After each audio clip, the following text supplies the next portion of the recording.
मन का संतोष कवि अटल बिहारी वाजपेयी। आज की वीडियो में हम इस कविता को समझेंगे। पहला पद है, पृथ्वी पर मनुष्य ही ऐसा एक प्राणी है जो भीड़ में अकेला और अकेले में भीड़ से घिरा अनुभव करता है। मनुष्य को झुंड में रहना पसंद है। घर परिवार से प्रारंभ कर वह बस्तियां बसाता है, गली ग्रामपुर नगर सजाता है। सभ्यता की निष्ठुर दौड़ में संस्कृति को पीछे छोड़ता हुआ प्रकृति पर विजय मृत्यु को मुट्ठी में करना चाहता है। व्याख्या इस प्रकार है कि आदिकाल से लेकर आज तक इस धरती पर मनुष्य ही एक ऐसा प्राणी है जिसके पास बुद्धि और विवेक दोनों हैं, और इन दोनों से उसने सभ्यता और संस्कृति बनाकर अपना विकास किया और मनुष्य एक सामाजिक प्राणी के रूप में अपने आप को स्थापित किया। इसीलिए उसने घर परिवार समाज बनाए। लोगों के साथ मिलजुल कर रहना उसे अच्छा लगता है। सुख दुख को बांटने के लिए अपनी बस्ती गांव नगर बनाकर रहता है। लेकिन मनुष्य ही एक ऐसा प्राणी है जो लोगों के बीच में अकेला रहता है, क्योंकि कोई भी उसे खुद के जैसा नहीं दिखता और अकेले में स्वयं को लोगों से घिरा पाता है। क्योंकि अकेलापन मानसिक स्थिति है, हमेशा विचारों में खोया रहता है, इसलिए अकेला रहता है। तो विचारों से घिरा हुआ रहता है, इसलिए भीड़ में लोगों के विचारों से घिरा रहता है। मनुष्य अपने को सभ्य बनाने की दौड़ में शामिल तो हो गया, लेकिन संस्कृति के साथ तालमेल नहीं बैठा पाया। जन्म और मृत्यु को अपने नियंत्रण में लेने के चक्कर में असभ्य हो गया, क्योंकि संस्कृति और मूल्य को भूलकर आगे बढ़ा है। संस्कृति ने प्रकृति के नियमों को अपनाने की सीख दी है, लेकिन सभ्यता ने उसे ठुकरा दिया। आज भी वह मृत्यु पर काबू करना चाहता है, मृत्यु को मुट्ठी में पकड़ना चाहता है, लेकिन वह यह सब कुछ कर पा रहा है, पर उसकी बहुत बड़ी कीमत चुकाना पड़ रही है। विशेषता है कि धरती पर मनुष्य विचारवान प्राणी है, लेकिन धीरे धीरे स्वार्थी होता गया, जिसका परिणाम यह हुआ कि वह अकेला हो गया। चाहे वह भीड़ में अकेला हो, सभ्यता और संस्कृति का मेल होना हर मनुष्य की प्रगति में उतना ही आवश्यक है जितना कि मनुष्य समाज और देश की प्रगति। अगला पद है, अपनी रक्षा के लिए औरों के विनाश का सामान जुटाता है। आकाश को अभिषिक्त, धरती को निर्वसन, वायु को विषाक्त, जल को दूषित करने में संकोच नहीं करता। तो व्याख्या इस प्रकार है कि मनुष्य ने सभ्यता की दौड़ में अपनी रक्षा के लिए शस्त्र बनाए, लेकिन वह भूल गए कि उसके उपयोग से विनाश भी होगा। सभ्यता की दौड़ में रॉकेट, मिसाइल आदि शस्त्रों का निर्माण किया, लेकिन उनके घातक परिणाम पर विचार नहीं करते। धरती के प्राकृतिक संसाधनों का दोहन करके उसे निर्वस्त्र कर दिया। वायु प्रदूषण से सांस लेने के लिए शुद्ध वायु धरती से खत्म कर दी। धरती पर पानी को प्रदूषित करने में भी कोई संकोच नहीं करते कि एक दिन हमें ही पीने के लिए साफ पानी नहीं मिलेगा, सांस लेने के लिए शुद्ध वायु नहीं मिलेगी। इस सभी के उपयोग के नियम हैं, लेकिन सभ्य कहलाए जाने वाले मनुष्य उन नियमों का पालन नहीं करता। उन नियमों का पालन नहीं करना अपना अधिकार समझते हैं। हमारी संस्कृति है कि जो भी नियम बनाए जाते हैं उनका पालन करना सभ्य कहलाने का संकेत है, लेकिन सभ्य समाज संस्कारहीन हो जाता है तो वही अपने विनाश का कारण बन जाता है। तो यह व्याख्या हो गई। विशेषता इस प्रकार है कि अपनी रक्षा के लिए हथियार तो बनाए, लेकिन दूसरों और प्रकृति का विनाश किया। दूरदर्शिता की कमी ने पर्यावरण को बहुत हानि पहुंचाई है। अगला पद है, किंतु यह सब करने के बाद जब वह एकांत में बैठकर विचार करता है, वह एकांत फिर घर का कोना हो या कोलाहल से भरा बाजार या प्रकाश की गति से तेज उड़ता जहाज या कोई वैज्ञानिक प्रयोगशाला, था मंदिर या मरघट। व्याख्या इस प्रकार है कि मनुष्य ने हर क्षेत्र में अपनी उपलब्धि के झंडे गाड़ चुका है, चाहे वह घर का कोना कोना हो या भरा बाजार हो या वायुमंडल हो, प्रयोगशालाएं हो, लेबॉर्ट्रीज हो, मंदिर हो या स्मशान घाट हो। इन सभी जगहों पर वह अपनी बुद्धिमत्ता का परिचय दे चुका है और जब वह इस पर विचार करता है, आत्ममंथन करता है, तो वह पाता है कि यह सब उसी ने बनाया है और यही सब उसके विनाश के कारण है, क्योंकि अपनी संस्कृति को पीछे छोड़कर आगे बढ़ना प्रगति नहीं कहलाती।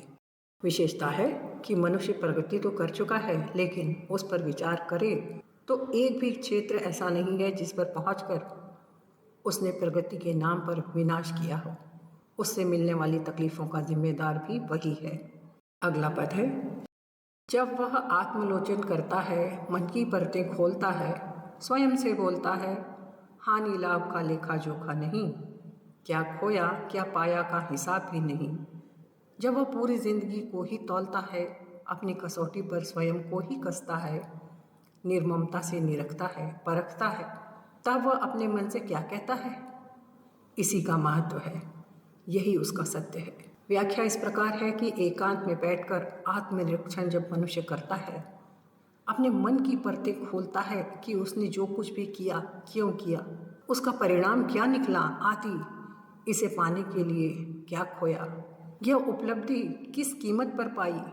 स्वयं को कसौटी पर जांचने के बाद जो निचोड़ वह निकालता है, जिस निष्कर्ष पर वह पहुंचता है, वही उस व्यक्ति की सच्चाई है। उसका असली चरित्र वही है कि वह अपने कर्मों का लेखा जोखा करे, वह सारा हिसाब किताब करे कि इस सभ्यता की अंतिम दौड़ में उसने क्या खोया है और जो पाया है उसकी क्या कीमत चुकाई है। आज हम देखते हैं प्रगति के समय में, विकासशीलता के समय में मनुष्य आगे दौड़ रहा है, लेकिन अपने संबंधों को, रिश्तों को पीछे छोड़ता जा रहा है। जैसे जैसे प्रगतिशील होता जा रहा है, वैसे वैसे वह अधिक स्वार्थी होता जा रहा है, आत्म केंद्रित होता जा रहा है। वो जो कुछ भी करता है सिर्फ अपने आप को सुख और खुश करने के लिए कर रहा है। उसे दीन दुनिया, परिवार, देश, किसी से कोई मतलब नहीं है। विशेषता इस प्रकार है कि जीवन में मनुष्य को आत्मावलोकन करना आवश्यक है और वह स्वयं अपनी गलतियां ढूंढ सके तो यह महत्वपूर्ण है और यही मनुष्य की सच्चाई है कि इस धरती से जाने से पहले एक बार अपने कर्मों का आत्मावलोकन कर लेना आवश्यक है। अगला पद है, अंतिम यात्रा के अवसर पर विदा की वेला में जब सबका साथ छूटने लगता है, शरीर भी साथ नहीं देता, तब आत्मग्लानि से मुक्त यदि कोई हाथ उठाकर यह कह सकता है कि उसने जीवन में जो कुछ किया सही समझकर किया, किसी को जानबूझकर चोट पहुंचाने के लिए नहीं, सहज कर्म समझकर किया, तो उसका अस्तित्व सार्थक है, उसका जीवन सफल है। उसी के लिए यह कहावत बनी है, मन चंगा तो कठौती में गंगा जल है। व्याख्या इस प्रकार है कि मनुष्य जब अपने जीवन के आखिरी समय में अपने कर्मों को मान लेता है, गलतियों को स्वीकार कर लेता है, सबके सामने पश्चाताप कर लेता है कि उसने यह सब किसी को नुकसान पहुंचाने के इरादे से नहीं किया और यह सब उसकी समझ से सही था, तो ऐसा व्यक्ति का जीवन सफल माना जा सकता है कि कम से कम मृत्यु से पहले उसे यह बात समझ में आ गई कि उसके कार्यों से अनजाने में बहुत नुकसान हुआ है और उसके लिए सबके सामने माफ़ी मांग ले तो जीवन सार्थक हो जाता है। ऐसे व्यक्ति के लिए ही कहावत बनी है कि अगर मन में मैल न हो तो भगवान हमारे दिल में वास करता है। उसे ढूंढने के लिए मंदिरों और तीर्थ स्थानों में जाने की आवश्यकता नहीं होती है। विशेषता है कि कवि ने सभ्यता और संस्कृति को साथ लेकर चलने का संदेश दिया है, अन्यथा हम ही हमारे विनाश के कारण बन जाते हैं। और अगर मरने से पहले गलतियों को स्वीकार करना भी उतना ही महत्वपूर्ण है जितना निर्माण करना और आगे बढ़ना। और सबसे विशेष बात है कि अगर मनुष्य यह भले ही अंतिम समय में अपनी गलती स्वीकार कर ले, पुनरावलोकन कर ले, तो कम से कम अगली पीढ़ी को यह संदेश दे सकता है कि जो कुछ भी करो उसमें दूरदर्शिता, संस्कृति, सभ्यता सबका ध्यान रखकर आगे बढ़ें। तो इस प्रकार हम देखते हैं कि सभी पदों की व्याख्या विशेषता यहाँ पूरी होती है। कठिन शब्दों के अर्थ साथ ही दिए गए हैं और प्रसंग संदर्भ फॉर्मेट के अनुसार आप देख सकते हैं, बना सकते हैं। तो अब हम आगे बढ़ते हैं पाठ्य सामग्री की ओर। तो प्रश्न पत्र में आपको सबसे पहला प्रश्न आता है। प्रश्न 1, एक शब्द या वाक्य में उत्तर लिखिए। 10 × 1 = 10। एक एक अंक के लिए 10 प्रश्न दिए जाएंगे। 10 प्रश्नों के उत्तर एक शब्द, वाक्यांश या वाक्य में लिखना है। अगर आपके उत्तर एक शब्द लिखने से पूरा होता है तो आपको वाक्य लिखने की आवश्यकता नहीं है। और साधारणतः पहले प्रश्न में ऐसे ही प्रश्न बनाए जाते हैं जिनके उत्तर केवल एक शब्द में होते हैं। तो यहाँ आप देख रहे हैं कि किस प्रकार से प्रश्न बनाए गए हैं और उनके उत्तर क्या हैं, और ये सभी संभावित प्रश्न हैं। इनके अतिरिक्त भी आपको परीक्षा में प्रश्न पूछे जा सकते हैं। यह केवल आपको अच्छी तरीके से समझ में आ जाए, इसके लिए यह प्रश्न बनाए गए हैं। तो आप देख रहे हैं कि उनके उत्तर किस प्रकार लिखना है। प्रश्न पत्र में दूसरा प्रश्न आता है, ससंदर्भ व्याख्या कीजिए। कोई दो 2 × 7 = 14। तो 4 में से 2 पदों की ससंदर्भ व्याख्या करना है। लेकिन यहाँ आपको इस बात का ध्यान रखना है कि प्रश्न 2 को 2 भागों में बांटा जाएगा। पहला मध्यकालीन या भक्तिकालीन कविता और दूसरा आधुनिक कविता। तो दोनों में से आपको एक एक प्रश्न करना है, ससंदर्भ व्याख्या करना है। जैसे कबीरदास के दोहे, रहीम के दोहे, मीराबाई के पद, तुलसीदास के दोहे, इस प्रकार, या बिहारी के दोहे, वृंद के दोहे, इस प्रकार मध्यकालीन कविता में से ससंदर्भ व्याख्या होगी। लेकिन दोनों की ही फॉर्मेट एक जैसा रहेगा। और यह बात आपको ध्यान रखना है कि दोनों भागों में से आपको एक एक पद की ससंदर्भ व्याख्या करना है। आप ऐसा नहीं कर सकते हैं कि मध्यकालीन कविता के दोनों ही पदों की व्याख्या कर दी जाए या आधुनिक कालीन कविता के दोनों ही पदों की व्याख्या कर दी जाए। ऐसे करने से आपके अंक कट जाएंगे।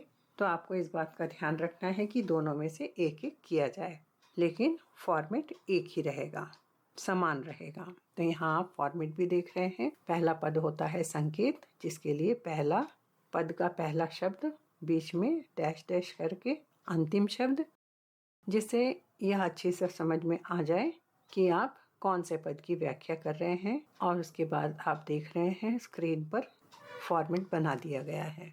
अब हम आगे बढ़ते हैं प्रश्न 3 की ओर, जो होगा सारांश लिखकर विशेषताओं पर प्रकाश डालिए।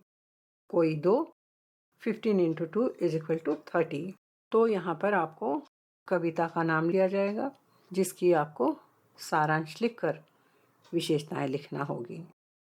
या दूसरा प्रश्न आ सकता है कि किसी कविता का प्राकृतिक सौंदर्य लिखिए, या जो कविता है उसमें कोई वीरता की कविता है तो वीरता का सारांश लिखिए, या कविता के आधार पर किसी चीज की महिमा मंडन किया गया है तो महिमा का वर्णन कीजिए और उसकी विशेषताएं लिखिए। तो इसके लिए आपको 3 प्रश्न दिए जाएंगे। 3 में से किन्हीं 2 के उत्तर आपको लिखना होगा।